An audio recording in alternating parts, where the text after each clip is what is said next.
welcome to another episode of our live stream, My Journey to the Trinity. Hope that you're doing good, having a good night, uh, going to church or getting ready to go to church. Um, yeah, tonight is Saturday where I am. So, yeah, I just was looking in the newspaper and I saw a really interesting story about a guy who is 100 years old and he was a neighbor of Adolf Hitler. He was actually Hitler's neighbor, and he wrote a book about his experiences as Hitler's neighbor, and things that happened to his family. Um, they did flee.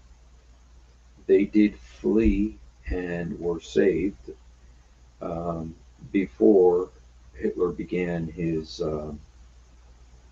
final solution. So, but I thought it'd be interesting to look a little bit into um, how someone like that comes to power, especially as we see so much craziness right now in the world, especially in Europe, um, with the situation that they have there with immigration and the left and right, constantly going at each other there. And not that we don't have that problem here in America, but we got a little bit, I think we're a little bit more sane about it than Europe. And so anyway, this guy's story I thought was very interesting. This guy is Jewish. He's Jewish. His family is Jewish, and they actually lived across the street from Hitler. And he was only 5 years old when he lived there in Munich, across the street, literally across the street. He even has memories sometimes of actually seeing Hitler. And so, oh, by the way, yes, thank you, Tiger. Happy Mother's Day to all the mothers. I know it probably should have been a little bit um, probably should have been a little bit more mother related since it's Mother's Day, but we'll do that tomorrow. So anyway, I just want to read to you a little bit about what this guy writes. First of all, let's look at the article. We can actually see what this guy looks like now. This is the guy right here. His name is Edgar Feuchtwanger, and he was 5 years old. He's 100 now, but he was 5 years old, living with his family in Munich when Adolf Hitler moved into the flat opposite them. At first, the parents thought they were safe, hiding in plain sight until they weren't. So, one thing that they says, the father said that's kind of interesting, is the father said, you know what, the safest place to be right now for a Jew is right in front of Hitler, to be right in front of him, because they were like face to face with him, and it wasn't dangerous for them yet. But like I said, they did, when things started getting really hot, they did actually move and leave Germany, and they went to England. So yeah, let's just see a little bit of what he says.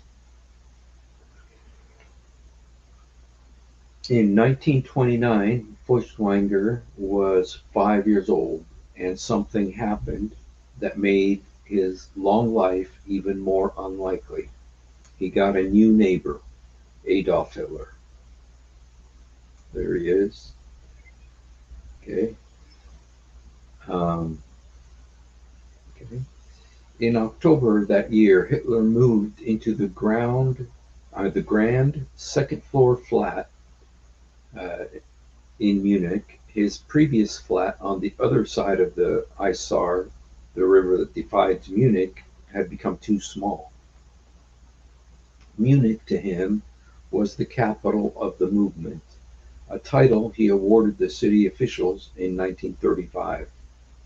From 1929 on, he lived in 9 rooms in the corner building, with its long balconies, Baroque facade. His staff moved in with him, and soon devotees, high-ranking SS officers were flocking to the flats nearby. Diagonally opposite, uh, with a direct view of Hitler's flat, lived the Feuchtwanger family. So they were just diagonally opposite from where he was. And I'm pretty sure just that they were there for like about 7 years, living right across the street from Hitler. And he wasn't the chancellor yet, but he was in government. But it's kind of interesting some of the things that he says about Hitler. Let's see. I saw Hitler lying on a deck chair. It all seemed quite normal and unthreatening. So just imagine that. The Feuchtwangers were first noticed that they had a new neighbor because of one banal detail. Their morning delivery of milk was missing. Hitler, the milkman explained to Edgar's mother, had claimed most of it for himself. He presumably needed it for his SS bodyguards. So they used to get milk delivered to their house. And by the way, I used to be a milkman, and I used to drive. It's called a Divco rider, which is a Divco truck that you deliver milk. I used to do that when I first was in college in uh, in Nevada in 1980. Shoot, I think it was like 1980, 80, not 81. And so anyway, so I was a milkman. So, but anyway, they in Germany they used to have like milk service, and they would put milk in front of people's houses. But Hitler took all the milk because he needed it for his guards. So it kind of tells you a little bit about his demeanor there. Hey, God bless you, Blackwater. The Lord be with you, brother. Long time no see. It's good to see you. Yeah, I'm just doing a short little thing today about, you know, a guy who actually was a neighbor of Adolf Hitler. He's still alive. He's 100 years old, and so I just think that in light of everything that's going on in the world, it's kind of interesting what he has to say. So let's see here. Okay, four. Okay, let's go down to.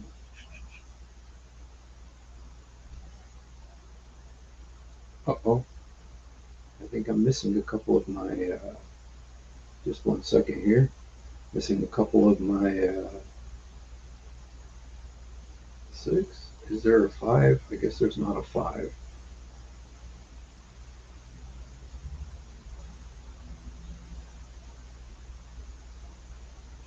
Okay. It says in the Feuchtwanger household, Hitler was spoken of as a ridiculous figure because of a failed coup. People believed that Hitler was a temporary phenomenon, he said. In particular, his uncle Lion wavered between feeling alarmed and remaining calm. In his satirical novel Success, which he published in 1930, Lion portrayed Hitler as a hysterical man named Kutzner, who tries to seduce the people with nationalist ideas but ultimately fails. Although he regarded Hitler as very dangerous, he saw him as someone to be made fun of. Hitler was supposed to continue as a ridiculous figure, and then he would somehow disappear from the scene. Now, we obviously know that that's not the case, but it's interesting that, he was spoken of as a ridiculous figure, somebody that people didn't take seriously. They didn't take him seriously. And that just reminds me of a, there was this there's this satire news site. It's called The Onion, and The Onion was doing a report about North Korea and saying how North Korea had uh, nuked like Vietnam, and that the media still was being very favorable to him, and then North Korea's president threatened that on Tuesday he was going to nuke Japan. On Wednesday he was going to nuke China. On Thursday he was going to nuke Taiwan. On Friday he was going to nuke Laos, and uh, and so he said he was going to nuke these places, and he had already nuked Vietnam. And they were interviewing some general about the situation, and the general kept saying, "Well, we just have our intelligence out there, and they're just trying to figure out what his next step is going to be, because it's very difficult to predict what he's going to do." Even though he said exactly what he's going to do, he's going to nuke Japan, he's going to nuke China, he's going to nuke Laos, he's going to nuke Thailand, he's going to nuke Taiwan. He said this is what he's going to do, but people are still looking for a motive, looking for motivation in what he was doing. And they didn't believe what he said. But I don't know if you've watched since October 7th, one thing that you hear quite frequently is when your enemy tells you what he's going to do, believe him. When your enemy tells you what he's going to do, believe him. And so, but people, instead of believing what uh, what is said, we like to make fun of people instead. And so that was kind of the situation with Hitler. People thought he's somebody to be made fun of. Okay, and so this is one of the most. I kind of feel this is kind of one of the most important paragraphs in the story, because it just kind of shows you the number one thing is that people didn't take him seriously. He said, Hitler was spoken of as a ridiculous figure. Okay, and although regarded him as very dangerous, he saw him as someone to be made fun of. Okay, but yeah, so just a very interesting observation. I think a very dangerous one, and but a very human one. And so okay, let's see here. It says soon the Feuchtwagen's family spoke of nothing but politics and the danger posed by Hitler. Did he feel threatened, I asked. Well, nobody actually knew that it would become so threatening until it really did. That makes me think of, recently there was the situation for the Jews in Belgium, or Holland. Can't remember if it was Belgium or Holland. I think it was Holland, where there was a soccer game, and the Jews, the Israelis were there because one of their teams were playing, and when they came out, there were lots of people there waiting for them, and they were waiting to fight them and to harass them, and it was a very dangerous situation for the Jews and for the Israelis. And um, the day after that happened, there was a column in the New York Times by an author that I had seen many times before. He's a famous columnist in the New York Times. And one thing he said, which I thought was so crazy, he said that the Jews should leave Europe while they can. They should leave Europe while they can. And I thought, wow, that's crazy, man. It's like, it's not to that point yet. It's not that dangerous. But wow, when you read this about what happened in Germany, you think maybe he's right. Let's look at this again. Is this, yeah. Wait a second. Number 7. Um, well, nobody actually knew that it would become so threatening until it really did. So, that's how they did in the 30s and 40s, and look what happened. As a child, I grew up very sheltered. Everything seemed rather harmless to him, Feuchtwanger says. Hitler and the National Socialism remained an abstract threat. He saw Hitler's silhouette in the flat opposite as the cars drove up and chauffeured him to the Berghof, his residency near that city.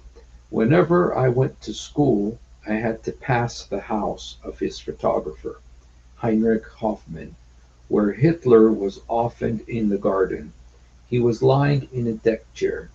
So it all seemed quite, how should I put it, normal and unthreatening. So just kind of showing, um, what it was like. So, you know what? I kind of feel like the whole world, saying that the UK is getting bad for the Jews. I think all of Europe. And I wonder, how long, um, how long they have. Here's a picture of the house that Hitler used to live at. So let's see. Okay, let's see number 8. Okay, um, it was in 1933 that Hitler had become the chancellor. That Feuchtwanger met him face to face for the first time. Wow, what a memory, huh? Down from this place, you could go out onto the meadows, get some fresh air, which was, of course, always important for the nannies. Now, it's interesting, he says about his family that his family was pretty well off. His father was like an accountant or some, a banker, and his mother was a piano player. So they had a nanny, they had a cook, I mean, they're pretty well off. So anyway, I guess the nanny used to take him out to the park to take a walk. Okay? Once, when we were on our way, Hitler had just come out of his house. There was a car that he obviously wanted to get into, and he saw that we had stopped to let him pass, and he thanked us. So he had manners. Huh? Dankeschön, that would be the German way of saying thank you. Until then, he had only ever seen him from a distance. Now he was standing in front of him. He was actually just an ordinary person. There was nothing special about him, Feuchtwanger says. That was the only time he met him up close. Oh, excuse me. That was the only time he met him up close? Yes, and he didn't know who we were then. He just saw a woman with a little boy. Hitler was unaware that the boy was Jewish, that he was a Feuchtwanger, related to Lion, his uncle that wrote that book, Success. What would have happened if he had known all this? He would have done something without a doubt.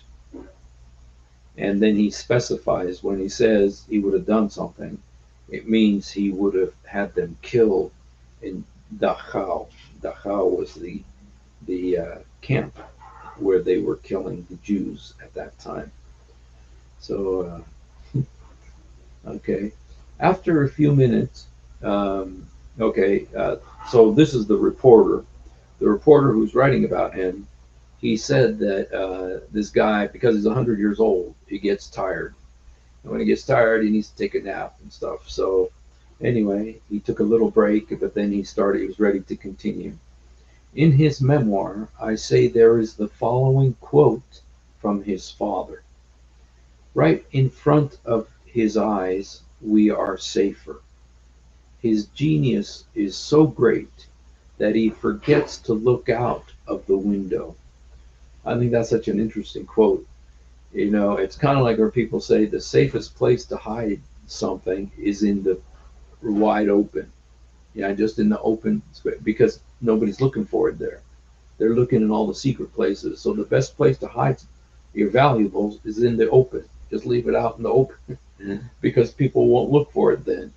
And so that's what he said. His father is saying is that the safest place to be in regard to Hitler is right in front of him, right in front of his face, because he's so busy looking at all the multitudes out there that he doesn't pay attention to the one that's right in front of him. So I thought that was an interesting quote. It says, right in front of his eyes, we are safer. His genius is so great that he forgets to look out of the window. Interesting, huh? As his neighbors, they were hiding in plain sight. You know, that's a famous saying there, hiding in plain sight. Feuchtwanger no longer remembers his father saying this, he says, but it was certainly not the intention to emigrate. His father was very connected to German culture. That was his life. See, that's one thing about the Jews. You know, like no matter where they go, they really do assimilate into the cultures that they go to.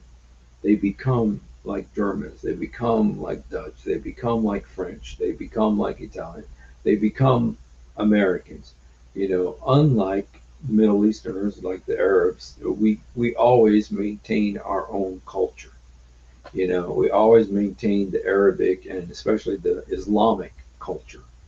That's why the Muslims are sometimes very difficult to assimilate because they're very committed to the Islamic culture. They see it as a religious duty to hold on to that culture, even though a lot of the times the kids break away from that. The kids really want to fit in. Uh, they really want to fit in to Western culture quite often. And I remember that because that's the way I was too.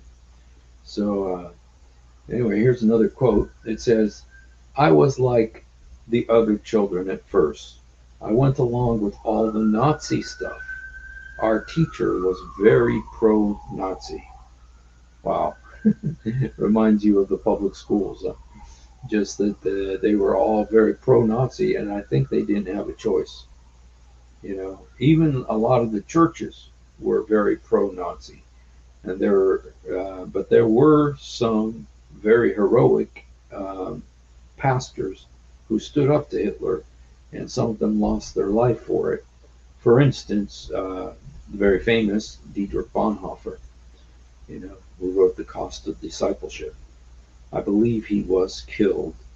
Also, I think I've done something about him before.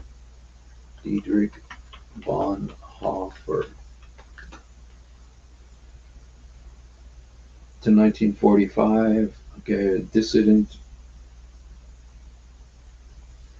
execution. Yeah, he was executed, sentenced to death in 1945 uh, without any evidence against him, with no records of the proceeding or defense. He was executed in Flossenbürg concentration camp by hanging at dawn. Bonhoeffer was stripped of his clothing and led naked into the execution yard, where he was hanged with 5 others. Wow, dude, that's rank, man. Uh, Edward Bethke, a student and close friend of Bonhoeffer, writes of a man who saw the execution. I saw Pastor Bonhoeffer kneeling on the floor, praying fervently to God. I was most deeply moved by the way this lovable man prayed, so devout and so certain that God heard his prayer. At the place of execution, he again said a short prayer, and then climbed the few steps to the gallows. Brave and composed, his death ensued after a few seconds. It was almost 50 years that I worked as a doctor. I had never seen a man die so entirely submissive to the will of God. Wow, that's Dietrich Bonhoeffer, and wow. So anyway, that's some of the stuff. You know, that's what this guy says about being Hitler's neighbor. And I just thought it was relevant in light of all the stuff that's going on. And in particular, here's a book that he has. You can actually see a picture of Hitler there. See the girl shaking hands with Hitler.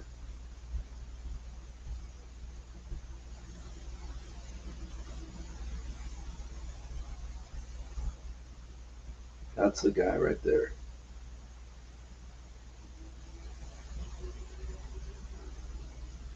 So, especially with the anti-Semitism that there is in the world right now, and the like yesterday over in Columbia University, there was, I think it was Columbia University, one of those Ivy League schools. There was a huge rally, and you know, they took over the library and blocked entrance to the Jewish students and stuff, and there was like 65 people who were arrested, 33 were or 65 who were expelled, and 33 who were arrested. So because Trump is really demanding taking the money of these schools away, a lot of them are beginning to pay attention to the need to protect the Jewish students. And so, with all the hatred of the Jews, they say that anti Semitism is the oldest hatred.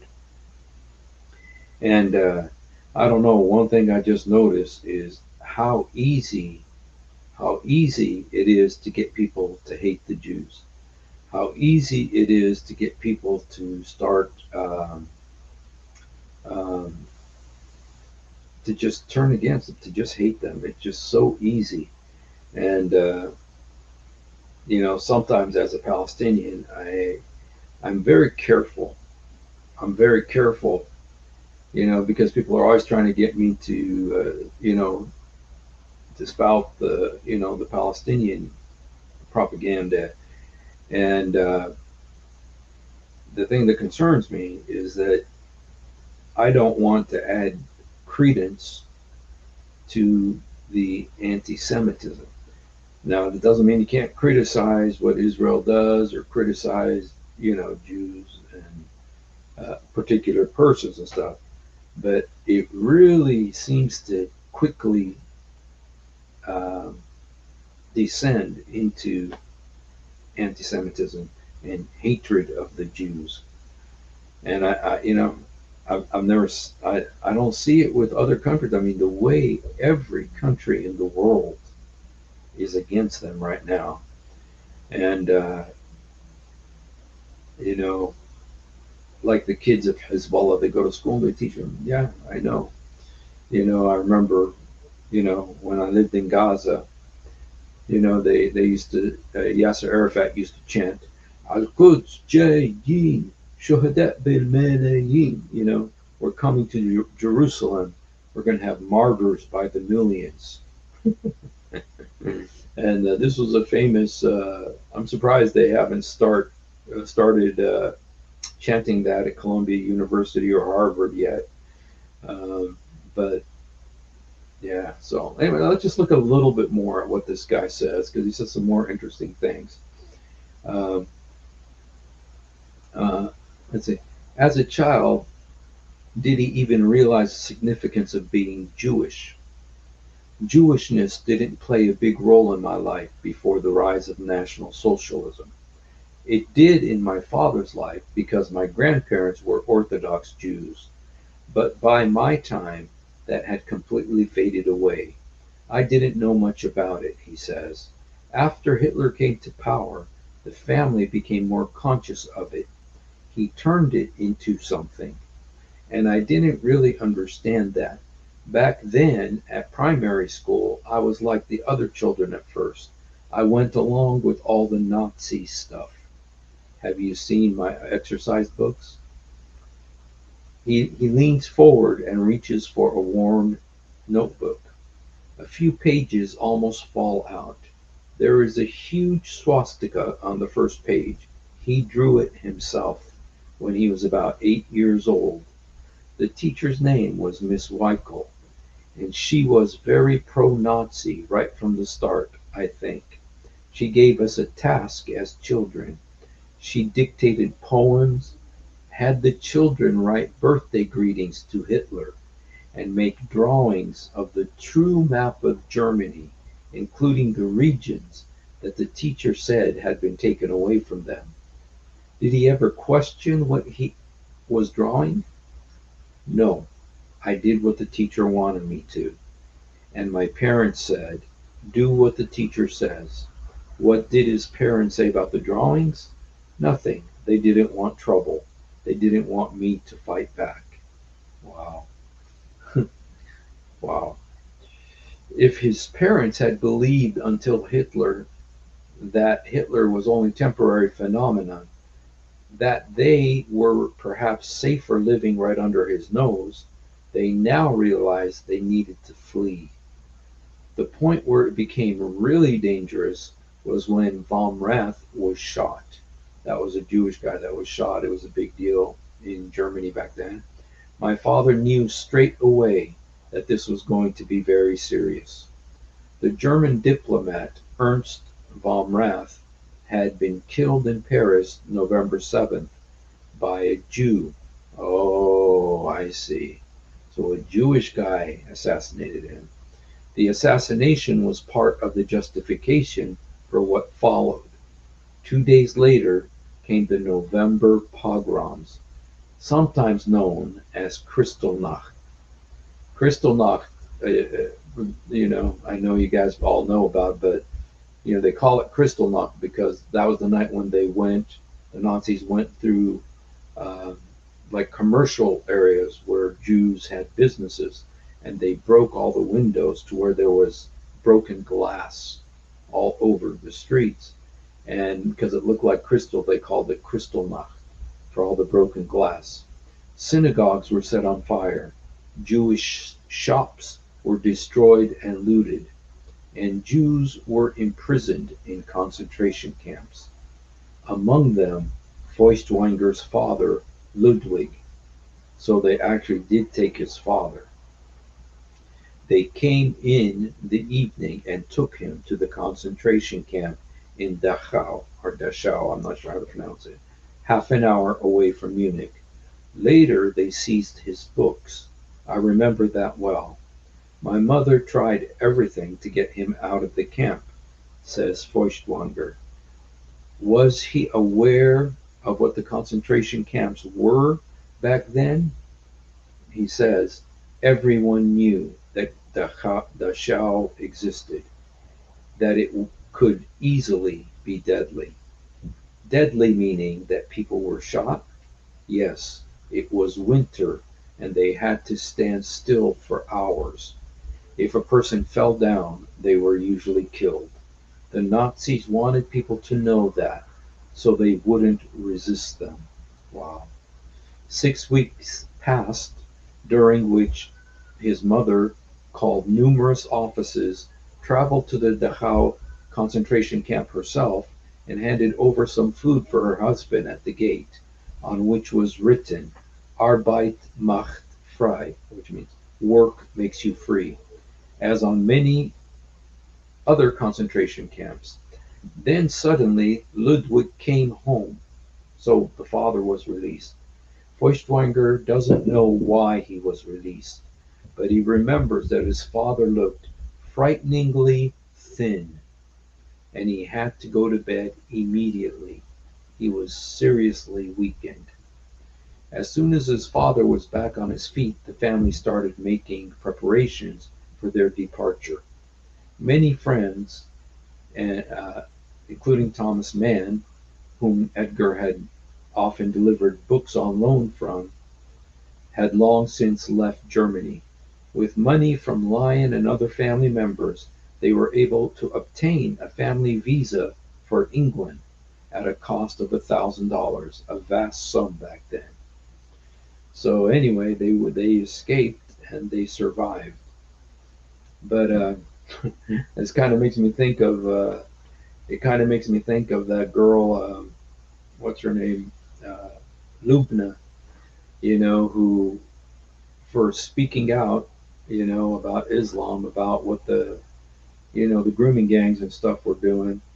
She now has to go into hiding, and she has um, been threatened.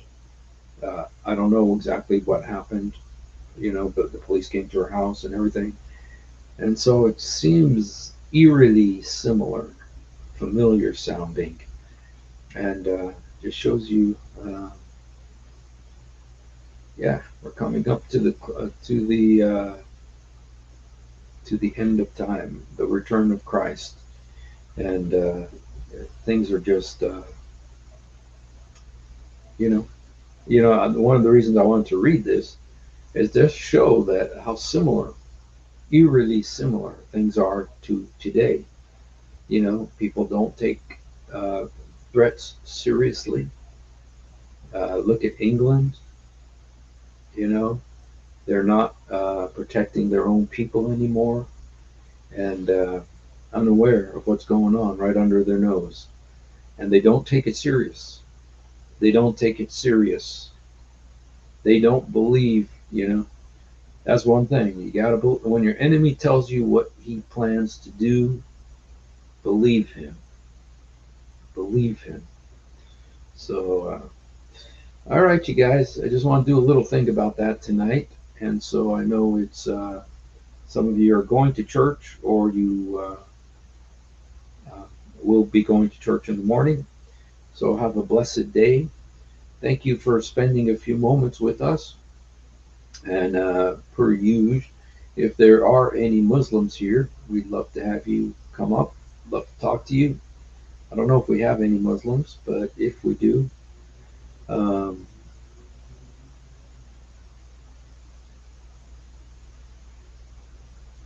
and I did have one thing I wanted to show you that I really thought was cool. Let me see, did I have it? Did I copy it? I saw it on here, and I thought it was really neat.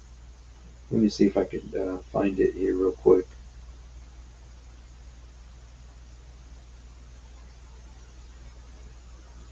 I think I did take a screenshot of it.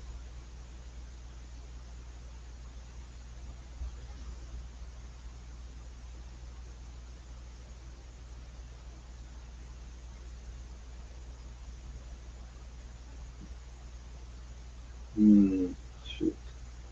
You know what?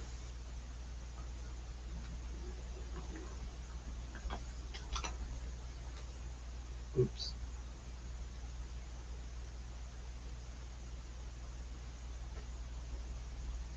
Okay, I'm not sure if I'm going to make this, you guys.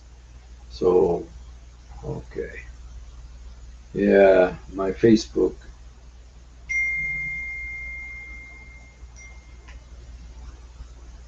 Oh, Truth Defender sent me something here. Let me show you this.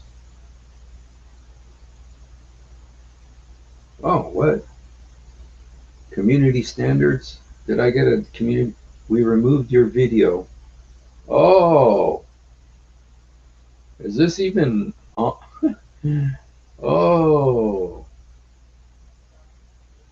well, let me show you what I just got from Facebook. What dorks! I mean, come on, give me a break. I'll show you the movie the message I just got from Facebook. This is crazy.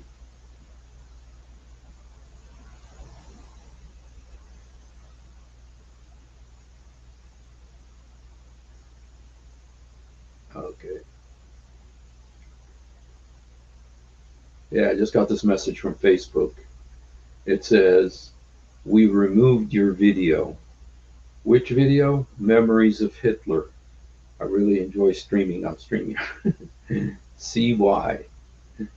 So they removed this video. This video is still streaming right now. It hasn't even posted yet. But they told me there was a problem. Give me a break, man. Really? Look at all this stuff. Look at all this stuff that Facebook allows. And this video is about some guy. um, and they just removed it. That's crazy, man. I've never had this happen before. That while I'm streaming, I get a message that my video has been removed. We removed your video. Okay, let me see if I can. Let me see if I could see. Uh, that says they're going to tell me the reason why they removed it. I'm sure it's going to be some community standards thing or whatever. This goes against our community standards on dangerous organizations and individuals. Okay. Glorifying dangerous organizations and individuals.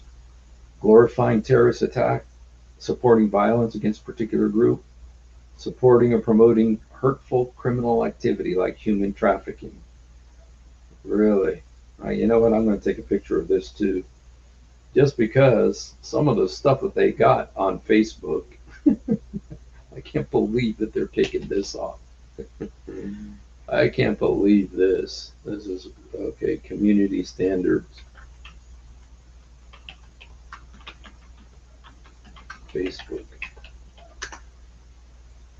I mean, before it even aired, they removed my video. Dude, you can't talk about Hitler. I mean, he's a historic figure that existed not too long ago, and so whatever. So let me see if I got the.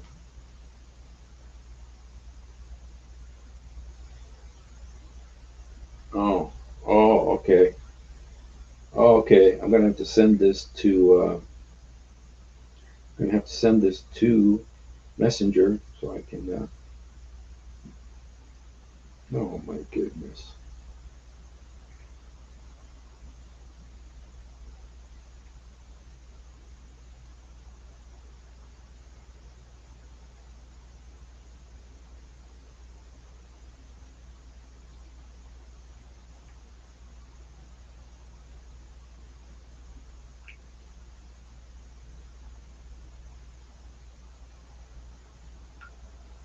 Okay. Let me just show you this that Truth Defender sent me. Yeah. Just take a second. Sometimes it takes a second for stuff to go through. Oh, Steve Mashney, that's me. Okay. I'm waiting for Truth Defender. Okay.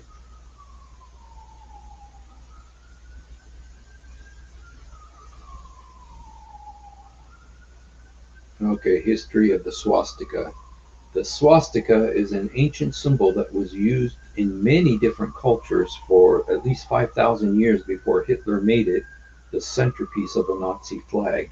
Its present day use by certain extremist groups promotes hate. Okay, the swastika was long used as a symbol of well-being in ancient society, including in India, China, Africa, the Americas, and Europe. Adolf Hitler designed the Nazi flag in 1920. He combined the swastika with the three colors of the German imperial flag: red, black, and white. Red, black, and white. You know what that reminds me of, you guys, is the three of the four horsemen of the apocalypse. Only one white. Yeah, there's white, black, red. There's a bay colored, a green colored one too. Nazi symbols, including the swastika flag, are banned in a number of countries today, including Germany. The word swastika comes from the Sanskrit svastika, meaning good fortune. Wow, really? The motif, the hooked cross, appears to have first been used in Eurasia as early as 7,000 years ago, representing movement of the sun through the sky. To this day, it is a sacred symbol in Hinduism, Buddhism, Jainism, Odinism. Odinism, is that the worship of Odin? Odin is the god of the Norway. It is a common sight on temples and houses in India and Indonesia. Wow. There's Hitler.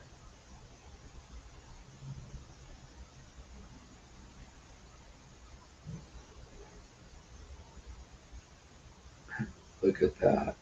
Dang. Wow. Dang. Look at that. That is wild. At a rally, members of Hitler Youth Parade in the formation of a swastika to honor the unknown soldier. August 26, 1933. Shoot. Wow. Crazy, man. So, Tiger. Yes, so Zut. Yeah, the Zut party. Hello, Sam. I'm not sure who you are, but welcome. God bless you. If you're Muslim, you're welcome to come on.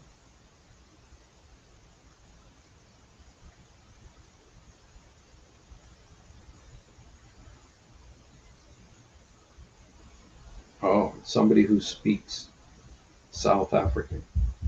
Hogan dit, my vriend.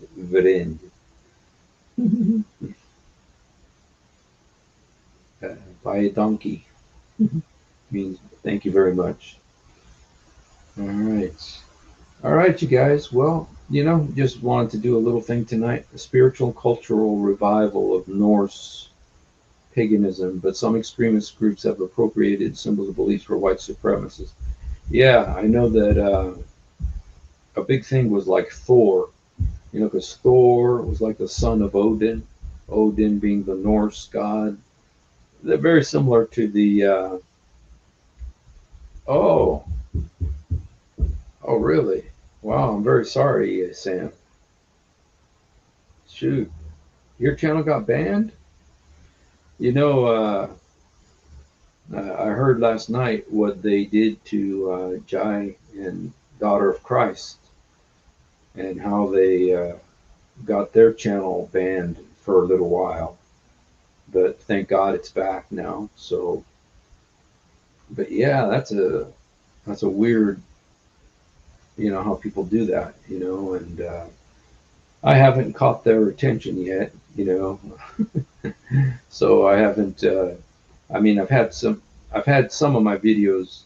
My trouble has been mostly on Facebook. I had trouble on Facebook, because in Facebook you can boost your video. Like if you got a video, you want to boost it. I mean, like promote it to a particular group or a particular country. You get more views when you do that. And so I tried to promote one of my videos, but it was banned on Facebook. It was banned, and I bet you can guess whose video it was. It was Robert Spencer. I did an interview with Robert Spencer, and they refused to boost the video. So that's kind of like the worst trouble I got in with. Okay, thank you, Tiger. Here's Jai and Daughter of Christ's channel. It's reloaded. So praise the Lord, man. So happy that they're back. But dang, what a disgusting thing they did to them. What a disgusting thing. I mean, just the attacks, when you consider how much, Islamic videos are out there and preachers and everything, and they don't get banned, but we get banned. And you guys, the stuff that the Sheikh Sha'arawi, okay, this is in Arabic, so I guess YouTube or Facebook doesn't speak Arabic. Uh, I always show Islamic sources, and I haven't had. I think maybe because my channel is small, they haven't caught on to me yet, but on Facebook they did, but they haven't here yet. And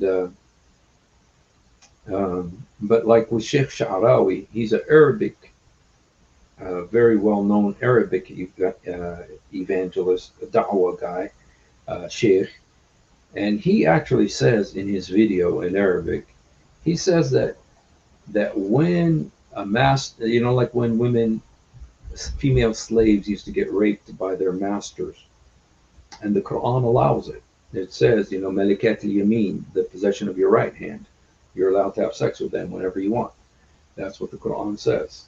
Malikat al-Yamin. About 16 times the Quran talks about this group, this class of women who have no rights whatsoever. And so Muhammad will say, you're not allowed to have sex with married women, except with those your right hand possesses. And it's and Sha'rawi, the Sheikh, and this is on YouTube in Arabic, clear as day, says that's a good thing because when the master has sex with his slave girl, she gets pregnant and has a baby. Well, the baby is the child of a free man because it's the master's son, and so he will be free. And so Sha'rawi is saying that this, rape of the slave girls is a way to eliminate slavery because it's kind of making because the children are all free. Because I know it's like, are you serious? And YouTube allows that. YouTube allows that. That's fine, But a video about someone, Adolf Hitler, is shoot. It just shows you the crazy times we're in. So, well, Sam, God bless you, man, and please, and I'm sure you are, you know, do another channel because I definitely heard about your channel, and we got to keep talking. We got to keep on using our voice to expose the darkness and to preach the gospel. And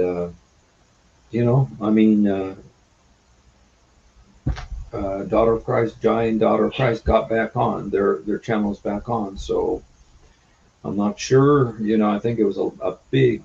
They it was a very difficult effort to get back on, but they did. If you watched the video yesterday. So all right, you guys. Well, shoot, we almost made it. We almost made it. To an hour. We're 54 minutes.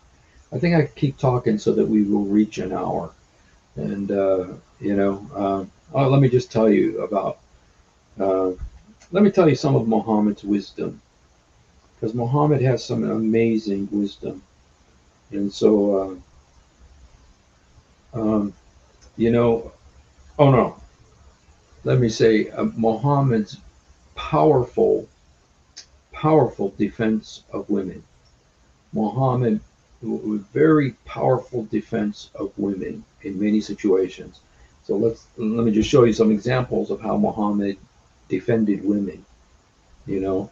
One is there was a guy who came to Muhammad, and he said the guy was white like Muhammad, and his wife was white like Muhammad, and but they had a black baby. The baby was black, and so the husband went to Muhammad and said, "Hey, you know what? I'm a white man, or like you, prophet, and yet my wife, who's also white, just gave birth to a black baby. So what am I supposed to make of this?" And Muhammad, great wisdom, Muhammad said, "Haven't you ever seen a camel give birth, a white camel or a yellow camel or brown camel give birth to a black camel?" And the guy says, "Yes, I've seen that, yeah." He says, "So yes, it's possible for you and your wife to have a black baby." So, yeah, it's great wisdom of Muhammad there. And then there's a situation, and this is not so much Muhammad related, but it's because of him, and that is that, if a man leaves his home to go work in another country, or if he's a soldier, he goes to fight in Afghanistan for 4 years, and then he comes back after 4 years and finds his wife pregnant. According to Islamic law, it's a legitimate, the woman was pregnant for 4 years. And that's because that's what happened with Muhammad, because Muhammad was born 4 years after his father died. So his father, Abdullah, died, and 4 years later, Muhammad was born. And so what happened there, very clearly, is that his mother was pregnant for 4 years. And so that is shara. I mean, this is legitimate, you know. I can show you the videos of sheikhs saying that absolutely this is Sharia compliant, And if the man, the husband, uh, accuses his wife of being unfaithful, he will get beaten for accusing her of adultery. So, this is how Muhammad defended women. Okay. Um, let's see. Oh, and then there's a situation of adultery. Um, you know what, Andrew Martin? I know a lot of people agree with you about the Waraka Amina, but I believe it's Buhaira and Amina. So I believe it's Buhaira and Amina. That is if a woman is accused of adultery. You know, um, you have to have four witnesses in order. Um,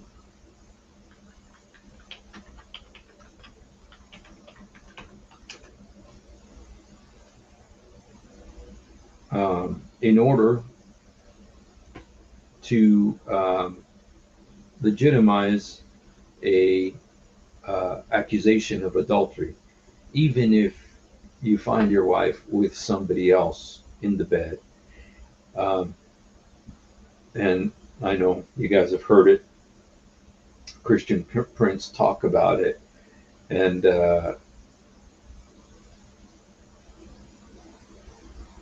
you know that the you have to have four witnesses, actual witnesses of what's happening, in order for that accusation. So that that's one way that Muhammad defended women. These are all ways that Muhammad defended women, and so he was a great defender of women's rights. So yeah, just so you know that. So all right, you guys. Well, I'm looking for that hadith, and fortunately, I'm not finding it because I don't want to read it. It's so embarrassing. But fortunately, I'm not finding it. So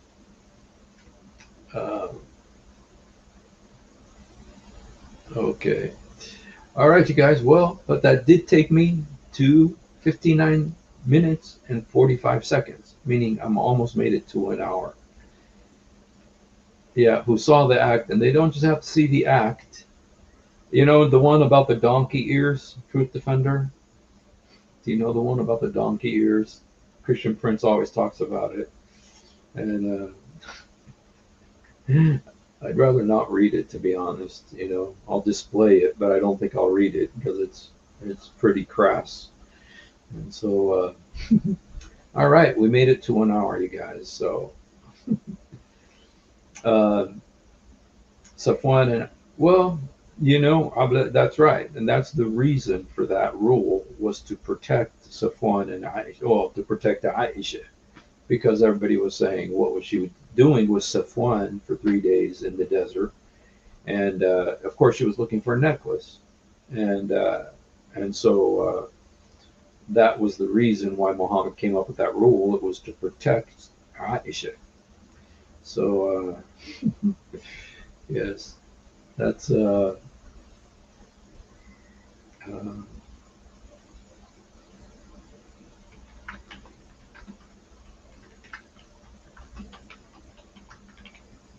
Let me see. Let me just try one more time to see if I can find this. Um, okay, I don't think I'm going to find it, you guys. So anyway, I think you guys have heard it before, so we can go ahead and she's the mother of the believers. Of course, we believe in her. So, all right, you guys. Well, thank you for spending a few moments with us. If you haven't done it, please do it now. Jesus, help me. Jesus, forgive me. Jesus, come into my heart. Jesus, help me. Jesus, forgive me. Jesus, come into my heart. يسوع ساعدني. يسوع سامحني. يسوع ادخل قلبي.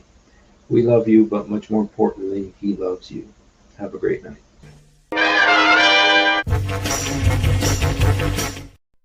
If you have ever wondered why dull apologists lie so much, it's because on a rare occasion that they tell the truth. This happens. One of the reasons I accepted Islam was the scientific miracles. I'll be honest with you. And now we know that this whole scientific miracles was absolute nonsense. You're going to have to repeat that. That the standard narrative has holes in it. That's what I'm going to say.